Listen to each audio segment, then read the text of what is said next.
tere hommikust, minu nimi on Taavi ja täna teen sellise põneva katse, et jätan oma rahakoti meelega koju ja vaatan, kas saan kõik päevased ostud teha ära oma mobiiltelefoni kasutades.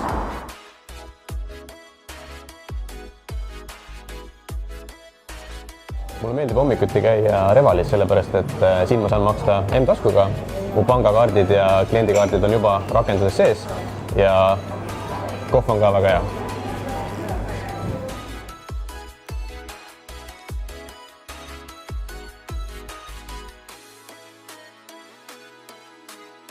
Kell on lõuna ja lähme vaatame, kus me ilma rahakotita süüa saame. Vaatame, kuhu M-taskuga lõunat sööma minna. Kybernetica kohvik, Da Vinci, ma arvan, et see sobib tänaseks väga hästi ja võibki minna.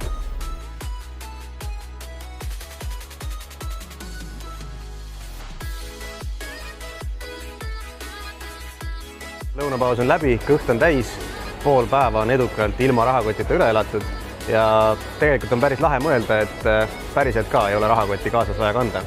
Aga pisut on veel aega, lähme peseme autoga ära.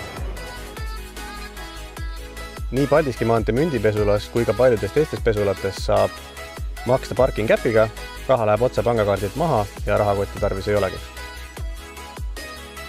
Tööpäev on läbi, õhtul lähen tüdrukuga kinno, piletid ostsin Apollo äpist juba M-makset kasutades ära, nüüd veel kiiresti Selverisse ja siis juba otse koju. Oma kodupoeks olen valinud Selveri, sest M-taskuga on siin väga mugav käia. Lisaks pangakaardile olen rakendusse lisanud ka oma partnerkaardi, mis tähendab, et lisaks tavakassale saan maksta ka Selvekassas.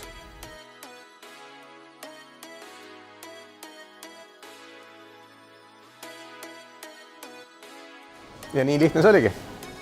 Päev ongi läbi, nagu näha, saab väga edukalt terve päeva ilma rahakotita hakkama. Kõik asjad said tehtud telefoniga, sai söödud, joodud, saab ka meelelahutust. Taxify on juba kohal, istun kohe autosse, lähen tüdrukule järgi. Proovi sina ka, kas saad päeva otsa ilma rahakotita läbi. Tšau!